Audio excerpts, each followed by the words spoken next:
Bonjour à tous, ici Amilo Otaku, on se retrouve tout de suite pour une nouvelle vidéo cuisine et aujourd'hui on part sur des endives au jambon. C'est parti pour les endives au jambon. Très simple, on va avoir besoin d'endives, de jambon, incroyable. Vous ne l'aurez pas deviné, mais c'est vrai. Ensuite, on va avoir besoin de beurre, de farine. Donc là, j'ai prévu 40 grammes de chaque pour faire une béchamel. Donc ça, c'est 40 grammes de farine et de beurre. C'est pour un demi-litre de lait. Donc ça, on va s'en occuper après. Pour le moment, on va passer aux endives. Alors, endives très simple, tout à fait simple. Déjà, on va enlever les grandes feuilles qui sont pas belles, laver un peu l'endive. Ensuite, ce qu'on va faire, c'est qu'on va creuser l'endive, mais pas trop, car faut que les feuilles d'endive soient toujours attachées. Donc on va juste creuser en pointe, comme cela, sur chaque endive. Donc ça va enlever pas mal d'amertume de creuser l'endive comme ça. C'est surtout ça qui rend l'endive amère. Donc faut en enlever assez. D'ailleurs c'est pour ça que souvent dans les restos ils taillent bien le creux de l'endive. Ensuite on va les passer à l'eau bouillante. Donc j'ai prévu de l'eau bouillante bien sûr. Hein. Et en fait on va les mettre tout simplement dedans à peu près 10 minutes. De toute façon on verra ensemble comment bien voir si elles sont cuites ou pas. Je vais les plonger tout de suite. Là je les ai plongées dans l'eau bouillante qui est là-bas. Essayez de bien les laisser au fond. Donc si vous avez une casserole ou un truc comme ça qui craint pas et qui peut rentrer dedans, ou même une assiette, posez l'assiette par-dessus pour bien que les endives cuisent, ou un couvercle, hein, en faisant gaffe que ça déborde pas bien sûr. Donc nous on va se retrouver à la fin de la cuisson. On va s'attaquer pendant que les endives, donc là moi mes endives sont cuites, mais on va commencer à faire la béchamel. Donc on va utiliser les 40 grammes de beurre. Là vous pouvez commencer à faire préchauffer votre four à 180 degrés. Une fois que le beurre est fondu, on va rajouter la farine.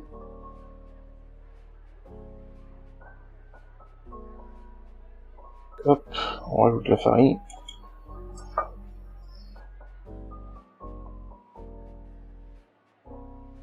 Pour ceux qui ne le savent pas, ça s'appelle un roux, donc c'est juste la farine et du beurre, la même quantité, et ça va nous servir à épaissir les sauces. Ça peut même servir un peu à colorer les sauces. Par exemple, enfin même si c'est pas le but de base, mais si on veut faire une sauce foncée, une sauce bœuf, etc., eh bien le mieux c'est de le roux de le laisser cuire jusqu'à qu'il colore un peu, qu'il brunisse, pas cramer non plus, mais qu'il brunisse, et pour que justement que ça éclaircisse pas trop la sauce. Tandis qu'une sauce blanche comme une béchamel ou quoi, eh ben on va pas lui laisser le temps de colorer parce que c'est pas le but que notre béchamel soit brune. Donc là nous on va rajouter le lait. D'ailleurs moi elle était en train de brunir mon riz. Donc du lait chaud c'est mieux. Après c'est pas forcément obligé, c'est juste que ça va plus vite. Bon, par contre moi j'ai un verre de mesure qui fait pas qui s'arrête à 40 centilitres, donc je vais rajouter 10 centilitres. Si vous faites chauffer le lait avant, en fait la béchamel va prendre plus vite. C'est l'avantage de faire chauffer un peu avant. Donc là on va en profiter pour assaisonner rapidement. Donc normalement faut mélanger tout le temps, donc faut essayer d'aller un peu vite. On va saler. Là vous pouvez mettre du poivre, de la noix de muscade, suivant ce que vous désirez faire. Faut pas en mettre trop non plus de la noix de muscade. Et là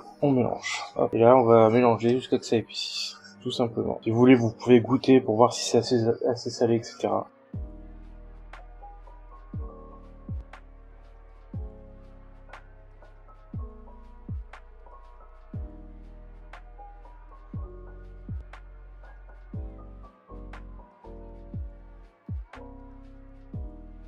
Là, elle commence à s'épaissir, donc là, elle part en ébullition. Donc dès qu'il y a ébullition, faut mélanger encore pendant 1 à 2 minutes pour bien que ça soit cuit quand même. Et vous voyez, elle commence à s'épaissir. Alors, faut savoir que la quantité de farine et de beurre pour une béchamel, ça dépend ce qu'on veut en faire. C'est toujours pareil. Il y a certaines préparations où on aimerait que notre béchamel soit plus liquide et inversement. Donc dans ce cas-là, on peut rajouter un peu plus de farine ou en enlever suivant l'utilité. Donc après, ce qu'on peut faire, c'est faire une mornée. Je sais qu'il y en a certains pour les endives au jambon, ils le font. Alors nous on va le faire aussi. Donc, bien sûr attention, faut absolument pas que ça crame. Si ça crame, ça va donner tout le goût à la béchamel et ensuite au plat. Donc nous on va rajouter une poignée de gruyère, tout simplement pour faire une petite sauce mornée. On va baisser le feu, on va mettre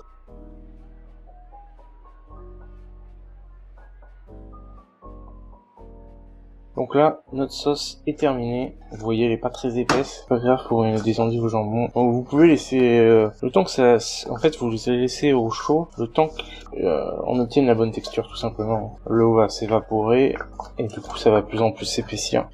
Nous, ça nous convient. Si vous voulez un peu plus épaisse, vous laissez un peu plus longtemps. J'ai mis mes endives sur un pas mal pour qu'elle puisse rendre le jus, éviter qu'il y en ait trop dans le plat, que ça fasse de la merdouille. Donc on a notre jambon, d'ailleurs il va peut-être que je cherche le plat. On a le jambon qui est ici, hop. Donc on a notre plat qui est ici, et tout simplement, donc je vais peut-être couper la grosse en deux, mais on va enrouler notre jambon, tout simplement, enfin notre endive dans le jambon, hop. Et le une. Ah oui, j'ai oublié de vous montrer comment voir si une endive cuite. Alors c'est comme la pomme de terre, c'est comme tout en fait. Vous prenez le plus dur, donc là où ce qu'on a enlevé, et vous plantez votre couteau. S'il y a de la résistance, c'est pas cuit. Alors là, vu qu'on va y repasser 20 minutes au four, si c'est pas encore, mais il faut bien que ça soit cuit quand même parce que ça va pas cuire entièrement, mais si ça a bien cuit quand même et qu'il reste à peine de résistance, faut pas hésiter, on peut s'en servir. Voilà, je l'ai coupé en deux. Hop, vous voyez, voilà, il est trempé. Donc là, on a notre plat d'endive au jambon. Du coup, il nous restera plus qu'à ajouter la béchamel. Je vais prendre la maryse, et on va tout simplement étaler la béchamel par-dessus. Et voilà. Donc là, on va venir bien étaler. Il y en a un peu partout. Et là, c'est impeccable. Donc là, si vous êtes... Elle est impeccable. La béchamel, elle tient même pas sur la maryse. Si vous êtes vraiment gourmand, vous pouvez rajouter un peu de gruyère, parce qu'il y en a déjà dans la sauce, donc normalement il n'y en a pas besoin. Mais voilà, nous on est dans la gourmandise. Voilà, pas besoin d'en mettre trop non plus, faut peut-être pas exagérer. J'en mets un peu quand même. Gratine. Normalement ça doit gratiner même sans gruyère, hein, puisque notre sauce est faite. Donc là, on va y mettre au four. Et on se retrouve juste après cuisson, donc c'est à peu près 20 minutes. Sur la recette, il marque ça, donc on se retrouve dans 20 minutes. Et voilà, du coup, on a terminé ces endives au jambon. Donc pareil, vous pouvez piquer pour être sûr. Mais là, normalement, il ne va pas avoir de problème. De toute façon, comme vous avez déjà cuit avant, tous vos aliments étaient déjà cuits. Là, c'est juste pour bien gratiner au four et essayer d'enlever un maximum d'eau. Des endives, vous voyez il en reste un peu, et ça on peut pas y faire grand chose à part continuer à y cuire plus bas, petite température pour enlever un maximum de jus. Du coup j'espère que cette petite vidéo vous aura plu, donc n'hésitez pas à liker et à mettre un commentaire sur des recettes simples et faciles à faire que je pourrais partager avec vous en vidéo. N'hésitez pas à vous abonner pour ne pas louper les prochaines vidéos, et nous on se dit matakondo.